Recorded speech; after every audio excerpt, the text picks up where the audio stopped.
सर्वेश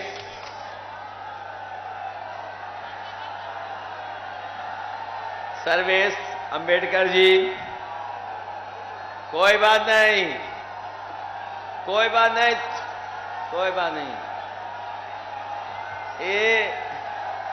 ये जीत का ऐलान है।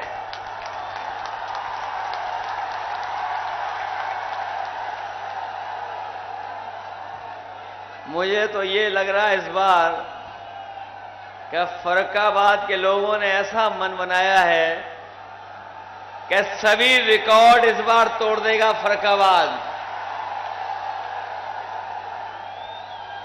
मैं जितना मैदान देख रहा हूं भरा हुआ, जो पंडाल है वो तो भरा ही है, लेकिन आज दाईं तरफ मंच के पीछे, इधर सड़क पर, पेड़ पर, घरों पर, छतों पर और दूर दूर तक देखिए वो पानी पी रहे गर्मी में, अंगोछा लगा के सफेद, वो दीवार आखिरी तक, इधर बाएं छत सब भरी पड़ी दिखाई दे रही हैं।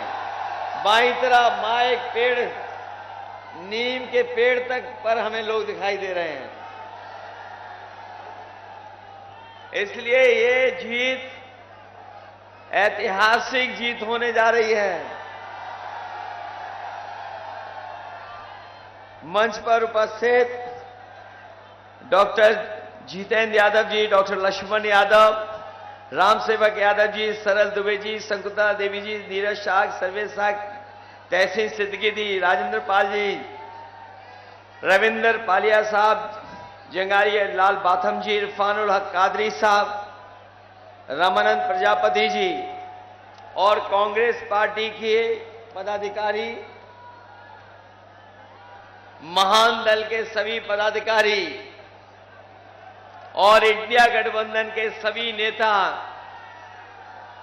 और मंच पर उपस्थित जिनके मैं नाम नहीं ले पा रहा हूं, सब समाजवादी साथी और इस चुनावी जनसभा में उपस्थित सभी हमारे आदरणीय बुजुर्ग, माताएं, बहनें और नौजवान साथी पत्रकार बंधुओं, मैं इस गर्मी में जहां एकदम दोपहरी से आप खड़े हैं, जो छाया में हैं वो भी गर्मी और इस तरह की लपट में खड़े हुए हैं, लेकिन हमारे बहुत सारे बहादुर समाजवादी साथी खुले आसमान के नीचे बिना धूप की परवाह किए जो खड़े हैं, मैं उन सब का बहुत बहुत आभार प्रकट करता हूं। मुझे याद है मैंने जब इस लोकसभा में अलीगंज में पहला कार्यक्रम किया था और उस समय जो जन समर्थन दिखाई दिया था, और आज इतने दिनों बाद जब मैं आपके बीच में चुनाव होने से पहले और केवल वोट डालने में कुछ दिन बाकी हैं, ये जोश और उत्साह बिल्कुल कम नहीं हुआ है। ये जो उत्साह और पार्टी के प्रति जो आपने मन बनाया है, मैं तो अभी कल वोट डाला हूं और मुझे पूरा भरोसा है कि इस चौथे चरण के चुनाव में आप सब लोग एक एक वोट डॉक्टर नवल किशोर साकी जी को दे करके इनको ऐतिहासिक वोटों से जिताने का काम करेंगे। मैं सोचता हूं कहां से बात शुरू करूं। ये हमारे नौजवान जो दिखाई दे रहे हैं, इस बार इन्होंने ठान लिया है और मन बना लिया है कि इस बार भारतीय जनता पार्टी की सरकार बचेगी नहीं। ये सब मिलकर के इस सरकार के खिलाफ वोट डाल करके पलटने का काम करेंगे सरकार को। ये जो 10 साल से इनके सांसद और सरकार है, इस सरकार ने 10 साल में और हमारे गरीब और किसानों को धोखा देने का काम किया। अभी तक इनकी हर बात झूठी निकली, इनके वादे झूठे निकले। जहां किसानों की आय दोगुनी की बात की थी, हमारे किसान भाइयों को लूट लिया और किसी भी पैदावार की कीमत नहीं दे पाए। आय दोगुना तो दूर, लागत के हिसाब से जो किसानों को मिल जाना चाहिए था, वो मुनाफा भी ये सरकार नहीं दे पाई। और जहां हमारा किसान कर्ज से डूब रहा है और लगातार महंगाई और लगातार लागत बढ़ने से हमारे किसानों पर कर्ज बढ़ता चला जा रहा है। ये सरकार वहीं बड़े बड़े उद्योगपतियों का कर्ज माफ कर रही है। अभी तक जो जानकारी हासिल हुई है, 16 लाख करोड़ इन्होंने उद्योगपतियों का कर्ज माफ कर दिया। लेकिन हमारे गरीब किसान और गांव में रहने वालों का कर्ज माफ नहीं किया। जब इन्होंने कर्ज माफ करने का फैसला लिया बीजेपी वालों ने, तो इन्होंने नियम बनाया कि जो लोग, जिन उद्योगपतियों ने 5 करोड़ से ऊपर का लोन लिया है बैंकों से, उनका कर्ज माफ होगा। 5 करोड़ ऊपर वालों का कर्ज माफ कर दिया। लेकिन हमारे गरीब और किसान, जिनका लाखों में कर्ज था, इनका कर्ज माफ नहीं हुआ। ये वही किसान हैं, ये गरीब जिन्होंने 3 काले कानून के खिलाफ खड़े होकर के इस भारतीय जनता पार्टी को, सरकार को झुकाने का काम किया था। न केवल उत्तर प्रदेश के बल्कि देश के किसान दिल्ली में बैठ गए थे जाकर के। सरकार को जो कुछ करना था सरकार ने किया। आरसीसी की दीवारें लगवा दी, कील लगवा दी।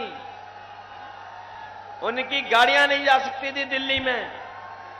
लेकिन हमारा किसान चला गया, हजारों शहीद हुए, लेकिन किसान पीछे नहीं हटा। और तब हटा जब सरकार ने काले कानून वापस ले लिए। अभी लड़ाई खत्म नहीं हुई है। अभी किसानों को लाभकारी मूल्य दिलाना है उनकी फसलों का।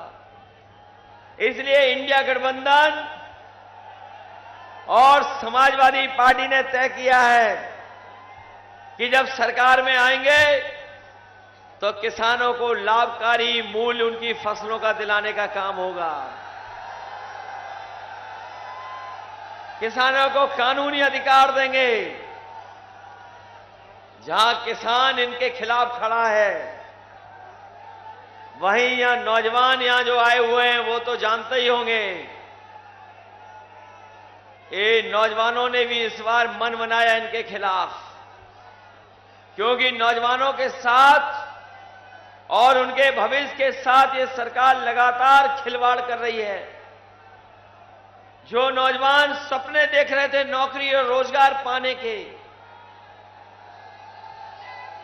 10 साल में किसी को नौकरी नहीं दी इन्होंने। और ये उत्तर प्रदेश की सरकार, जिसने जो परीक्षा कराई, हर परीक्षा का पेपर लीक करा दिया। बताओ, हर परीक्षा का पेपर लीक हुआ क्या नहीं हुआ? और जो पेपर लीक हुए हैं वो 1-2 पेपर लीक नहीं हुए हैं, 10 से ज्यादा पेपर लीक हो गए। बताओ, इस सरकार ने पेपर लीक करके आपको भविष्य को अंधकार में डाल दिया। केवल सवाल नौकरी का नहीं था। इन बीजेपी वालों ने नौकरी न दे करके हमारे नौजवानों के 10 साल नहीं बल्कि 1/3 जीवन खराब कर दिया। 1/3 जीवन खराब कर दिया हमारे नौजवानों का। कोई भविष्य नहीं। और फिर ये यहां तो फरक्काबाद फौज में भी भर्ती होती थी, ये राजपूत सेंटर है। यहां राजपूत सेंटर बड़े पैमाने में फौज में यहां के नौजवान जाते हैं। पहले तो भर्ती नहीं कराई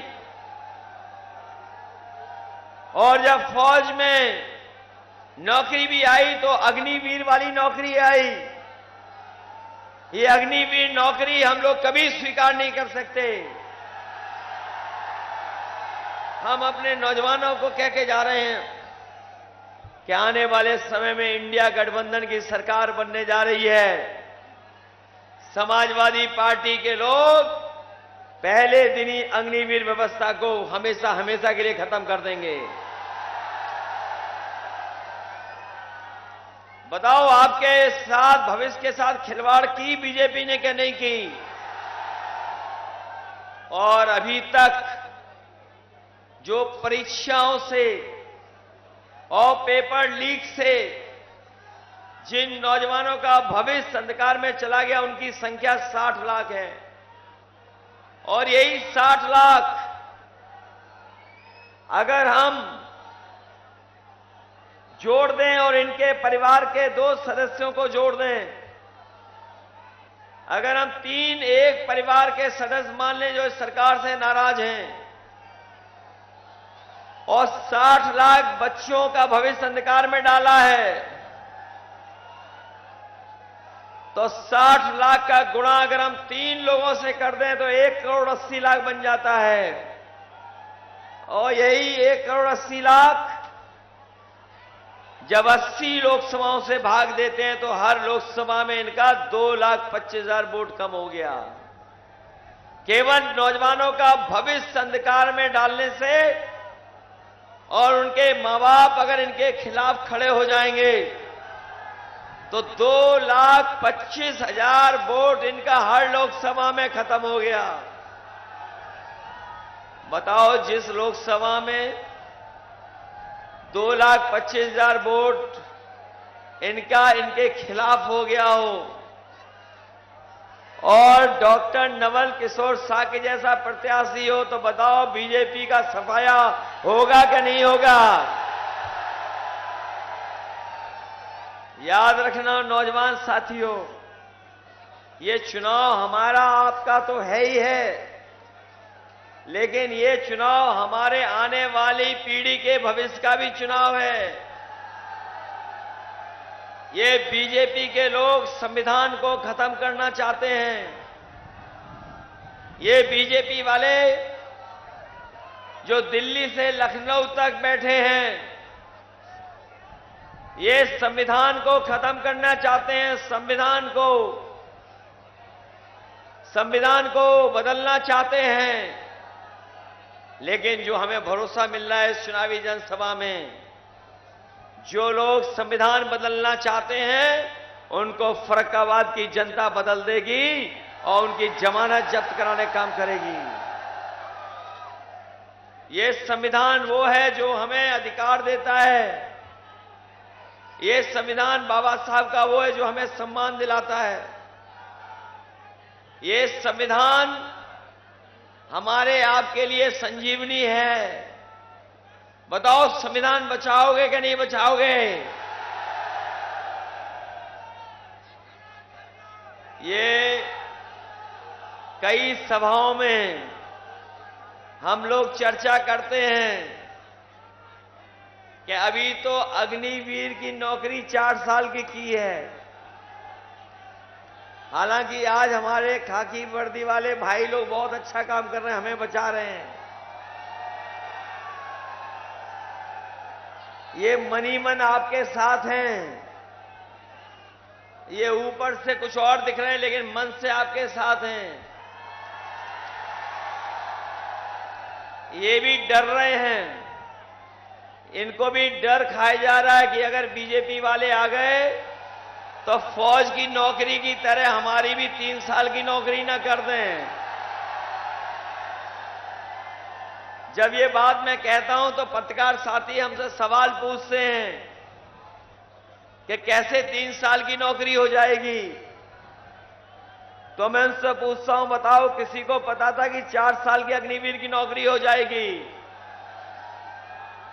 क्या किसी को पता था क्या बीजेपी वाले हवाई अड्डे बेच देंगे? क्या किसी को पता था कि हवाई जहाज बेच देंगे?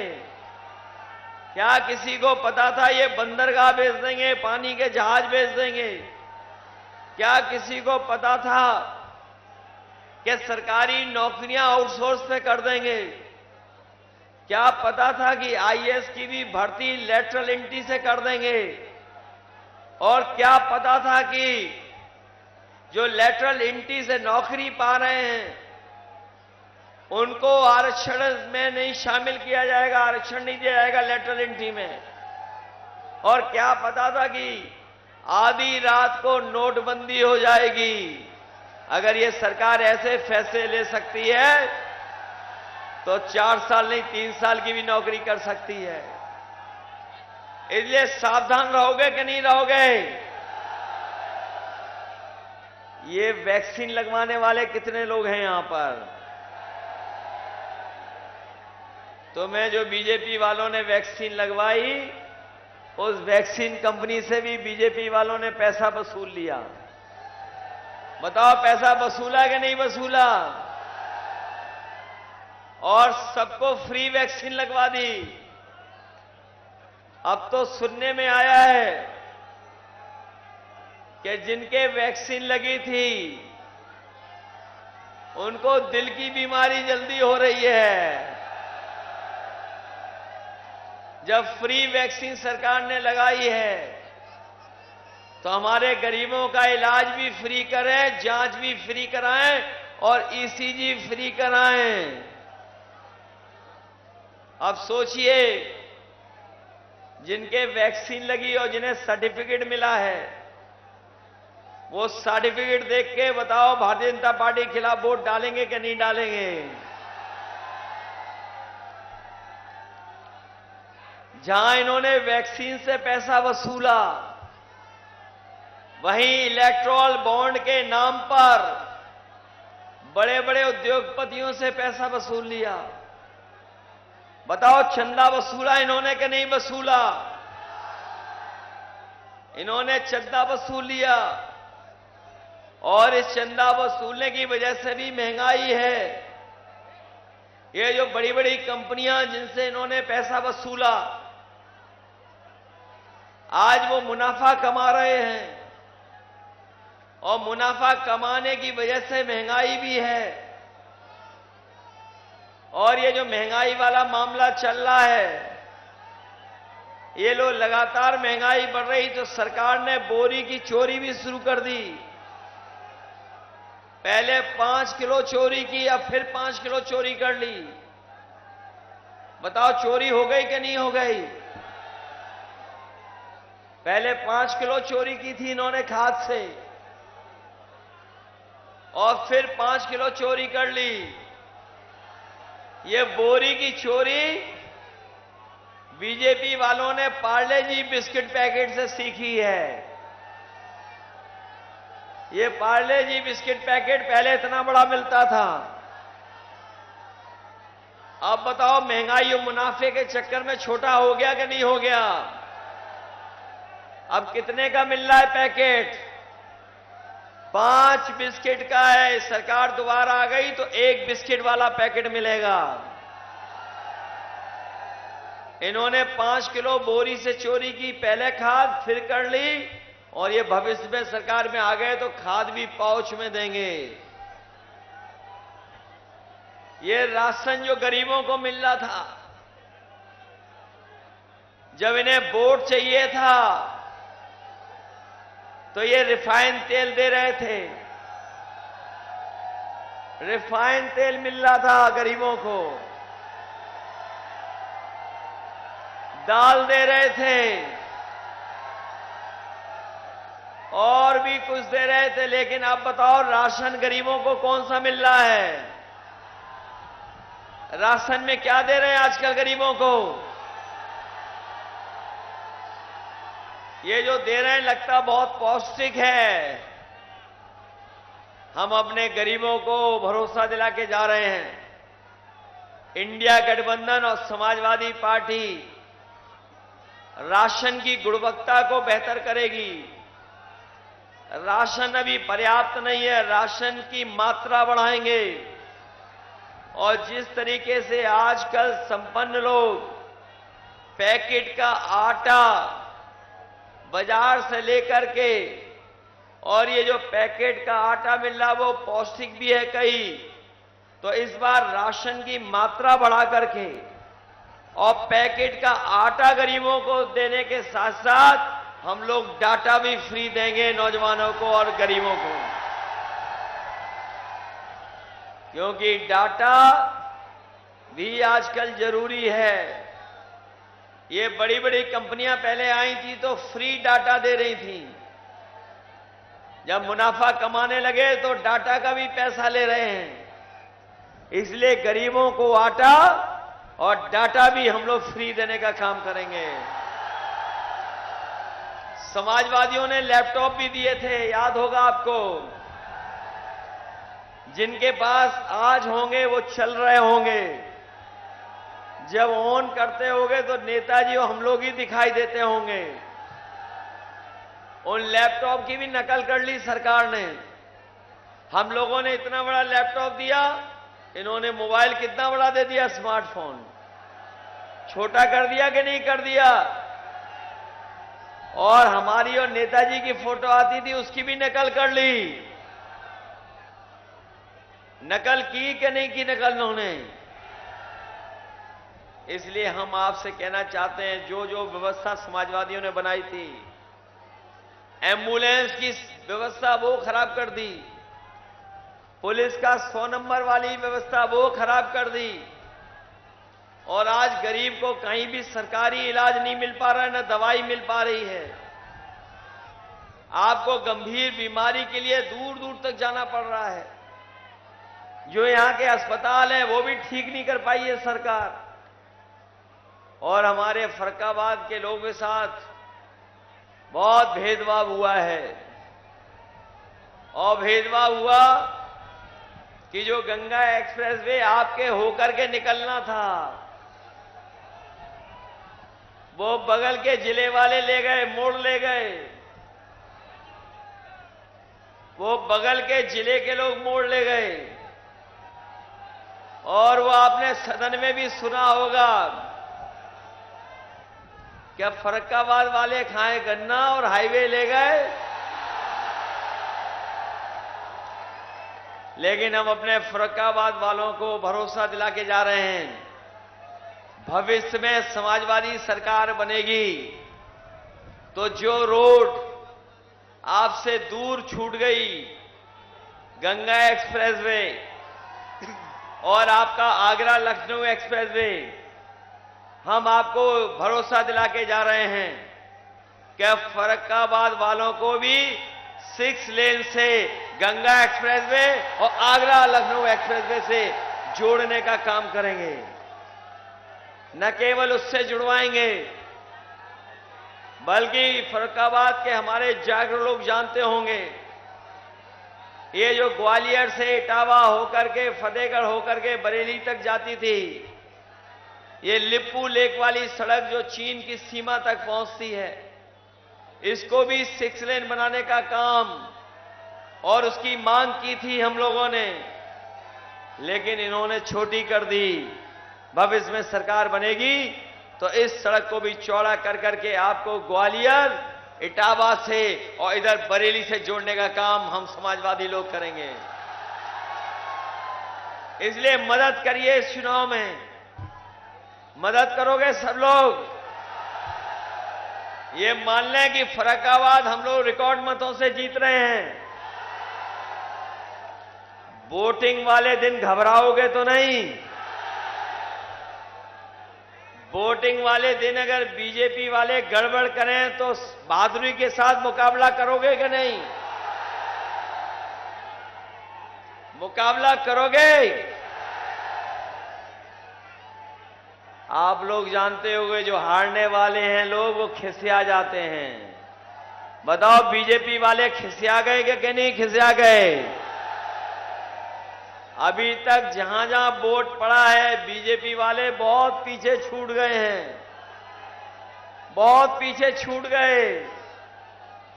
और जब जनता में हारने लगे, तो प्रशासन को आगे कर करके लोगों को डरा रहे हैं, धमका रहे हैं। और हमने तो ये सुना है कि यहां के मुख्यमंत्री जी से किसी ने बिजली मांग ली। हमने सुना है कि यहां पर किसी एक हमारे गांव वाले साथी ने बिजली की मांग कर ली मुख्यमंत्री जी से। वो नाराज हो गए, उन्होंने धमकी दे डाली, मुकदमा लिखाने की तैयारी कर रहे प्रशासन के लोग। और हम तो जानते हैं हमारे मुख्यमंत्री इतने कमाल के हैं कि अभी तक वो बिजली के कारखाने का नाम नहीं ले पा रहे हैं। हमने तो कई बार पूछा उनसे कि भाई एटा में जो हम लोगों ने बिजली का कारखाने बनवाया है, जिसका 3x660 super critical thermal plant है, आज तक मुख्यमंत्री जी 3x660 super critical thermal plant नहीं कह पाए। बताओ, उनके मुंह से कभी सुना हो तो बता दो। और बिजली महंगी कर दी कि नहीं कर दी आपकी? ये जो बिजली का बिल आता है तो करंट लग रहा कि नहीं लग रहा?